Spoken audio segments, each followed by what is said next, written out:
Oi pessoal, tudo bem? Eu sou a Verônica do canal Trago um Livro e o livro que eu trago hoje eu já havia comentado com alguns de vocês, fiz até post no Instagram um tempo atrás, mas só agora eu consegui parar para gravar esse vídeo, que é o livro Vestido de Noiva, de Nelson Rodrigues. Eu não sei vocês, mas eu gosto muito da irreverência desse recifense intitulado Anjo Pornográfico. Eu queria compartilhar com vocês que uma das coisas que me deixou surpresa, né? Eu fiquei surpresa, foi uma visita que eu fiz a Recife e nessa visita eu tive a oportunidade de ir até uma exposição sobre Nelson Rodrigues e fiquei muito surpresa em saber que ele possui o sobrenome Falcão. Eu me senti mega lisonjeada, né? Me senti muito importante. Mas eu não sou da família dele não. Quer dizer, eu acho, se bem que eu tenho alguns parentes por lá. E por que eu trouxe Vestido de Noiva aqui para nossa resenha? Bom, na verdade, eu queria compartilhar com vocês o quanto eu fiquei surpreendida com essa leitura, especialmente com essa obra, porque ela inaugura uma novidade e é de uma genialidade incrível. Essa obra, ela inaugura um novo fazer no teatro. Então,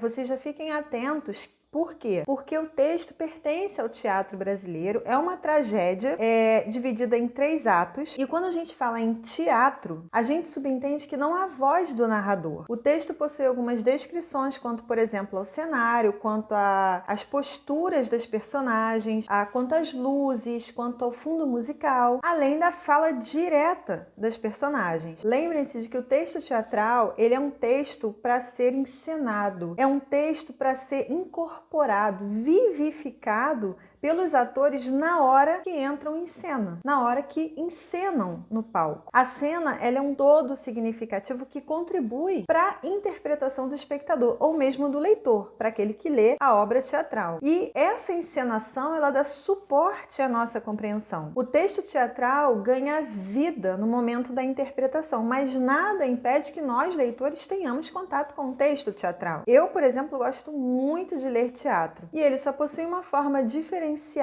de distribuição, de disposição, de organização textual. Eu vou deixar aqui em cima o link da resenha que eu fiz sobre o Alto da Compadecida de Ariano Suassuna, que já faz bastante tempo, mas que lá eu também falo um pouquinho sobre essa coisa, né, do teatro. E fica uma dica, para quem gosta de objetividade e tem uma certa dificuldade com as descrições, por exemplo, daqueles romances que tem aquela forma de calhamaço, eu recomendo o texto teatral porque ele se sustenta, como essa obra, né, Vestido de Noiva, de Nelson Rodrigues, ele se sustenta nas falas das personagens de maneira direta. É importante dizer também que o texto teatral pertence, em sua maioria, à narração. Isso porque a gente vai encontrar no texto teatral elementos que constituem um texto narrativo. Por exemplo, com o enredo a gente vai ter a apresentação, a complicação, o clímax e o desfecho, além, claro, das personagens, além do tempo e também do espaço. Eu não vou tratar aqui, claro, né, gente, da teoria do teatro, até porque essa resenha não tem o intuito disso. E eu li Vestido de Noiva como uma simples leitora e não com esse olhar analítico, né, para um texto teatral. E eu também nem tenho propriedade para isso. São impressões de uma leitora comum que gosta de ler teatro. A tragédia Vestido de Noiva foi apresentada no Teatro Municipal do Rio de Janeiro em 1943 e se torna revolucionária porque inova dentro do panorama do teatro da época. Nelson Rodrigues inova e problematiza questões cotidianas, mas com uma profundidade de ordem sentimental e psicológica. A gente ganha com Nelson a modernização do teatro no sentido de que ele retira a dramaturgia brasileira do simples e do sentido comercial. Alguns teóricos até afirmam que faltava originalidade à dramaturgia brasileira, que remontava desde sempre o período do descobrimento do Brasil, em que naquela época o teatro era voltado à catequese. Nesse percurso, segundo os teóricos,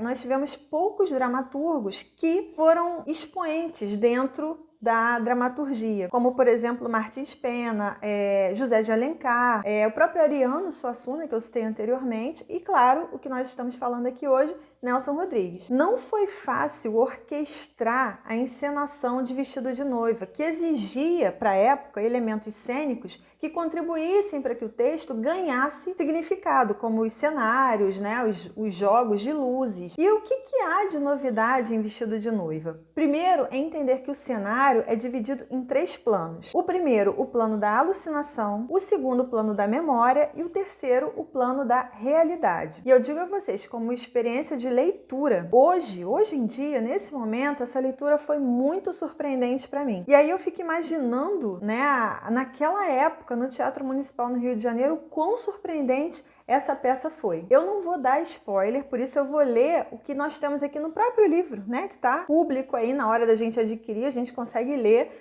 um pouquinho do que trata a obra. E nessa edição da editora Nova Fronteira, nós temos o seguinte: enquanto se recupera no hospital, após ter sido atropelada, Alaide é assombrada por lembranças de seu passado conturbado com Lúcia, a irmã de quem roubou o namorado, e pelas memórias lidas no diário de uma prostituta do começo do século XX, articulada em 3 planos cênicos: o da realidade no hospital, o da alucinação com Madame Clessy, a prostituta, e o da memória do conflito entre as irmãs. A peça Vestido de Noiva foi o primeiro grande sucesso de público de Nelson Rodrigues e um marco na dramaturgia brasileira. O que acontece aqui é que nós temos um atropelamento no bairro da Glória, no Rio de Janeiro, e no plano da alucinação, a Alaide, a nossa personagem atropelada, ela tenta se situar. E a gente, enquanto leitores, também tenta acompanhar todos os dados, todas as informações que permitam compor a história. E o bacana é que essa intencionalidade do Nelson, ela é fantástica porque ela causa realmente essa sensação na gente enquanto leitor. Nós ficamos tentando nos situar no espaço, no tempo, na história, né, no enredo, enfim, tanto quanto a personagem. Durante o andamento do texto, os planos eles se intercalam e contribuem para o tom de alucinação e de confusão da personagem Alaide. E isso faz com que desperte a nossa curiosidade, porque a história é remontada dentro dessa ideia da alucinação, com traços que cruzam de memória, né, que se cruzam, né, entre a memória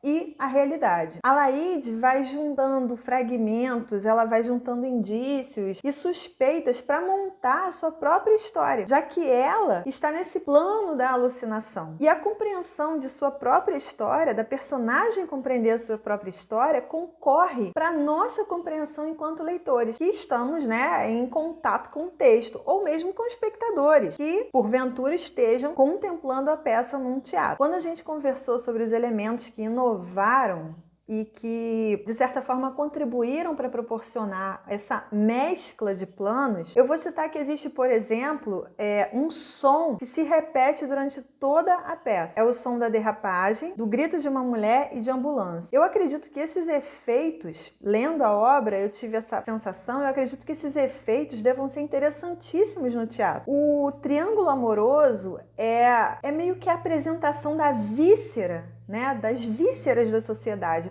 porque essa triangulação e essa busca da personagem por sua própria história, ela é cercada por desafeto, por competição, por cinismo e por problemas familiares. Isso tudo numa sociedade à época que as famílias eram socialmente apresentadas como felizes e perfeitas. Nesse sentido, eu vejo Nelson Rodrigues não como o anjo mau, mas como aquele que traz à luz o mal, ou melhor, a hipocrisia dessa sociedade, né? Essa hipocrisia que ronda as pessoas. Nelson, para mim, foi aquele que teve a coragem de mostrar a vida como ela é. A gente tem uma obra em que o espaço, ou seja, o ambiente, o local onde ocorre a história é o Rio de Janeiro, com bairros como Glória, como Copacabana, como Paquetá, Tijuca. A própria Igreja da Candelária, aqui no centro do Rio, é citada na obra, e no plano da alucinação, a Alaide, que foi gravemente atropelada, ela se encontra com a prostituta Madame Clessy, que foi assassinada com um vestido de noiva. E entre a memória e a alucinação, né, essa confusão, esse encontro traz um sentido caótico e confuso, mas que ambas tanto a Laíde quanto a Madame Clécy, a prostituta, mesmo nesse sentido do insólito, né, elas vão reconstituindo as suas histórias. E claro, né, gente, existem muitos vieses por onde olhar para essa história, para esse texto. Mas eu não vou entrar nessa discussão porque, nesse caso, eu prefiro incentivar a leitura e que vocês percebam por vocês mesmos as críticas. Desde, por exemplo, a crítica a instituições como a família, as repressões em relação às mulheres, o machismo, a presença do fantástico mesmo, do insólito, desse estranhamento que é viabilizada pela oscilação dos planos, né? Principalmente pelo plano da alucinação. A questão psicanalítica também, ela é enxergada nessa obra, em que Freud, né, ensina aquela teoria do id, do ego, do superego, e aí alguns olham por esse viés de que a Laíde, Lúcia, que é a irmã, e a cortesã seriam uma só. Enfim, há várias perspectivas para a interpretação. Percebem como esse texto ele é rico e ele nos projeta para inúmeras compreensões? Talvez o que Nelson Rodrigues tenha trazido de contribuição para essa peça, né, é invocar um acontecimento ordinário, bem típico dos textos rodriguianos, por um viés criativo, por um viés crítico, por um viés revolucionário. Eu não vou contar mais muita coisa sobre esse texto porque vale a pena a experiência de leitura. Ele é um texto curtinho, dá para ler em mais ou menos 2 horas e eu aconselho muito a leitura. Se eu contar qualquer outra coisa, eu vou dar spoiler e esse não é o objetivo da resenha. Então fica aqui essa dica de leitura, que para mim é uma das grandes obras da ficção brasileira. Eu espero que vocês tenham gostado, tenham ficado curiosos. Eu vou deixar o link aqui embaixo da obra, caso alguém queira adquirir. E me conta aqui nos comentários se você já leu O Vestido de Noiva ou se você já leu alguma outra obra de Nelson Rodrigues. Um beijo e até a próxima. Tchau, tchau!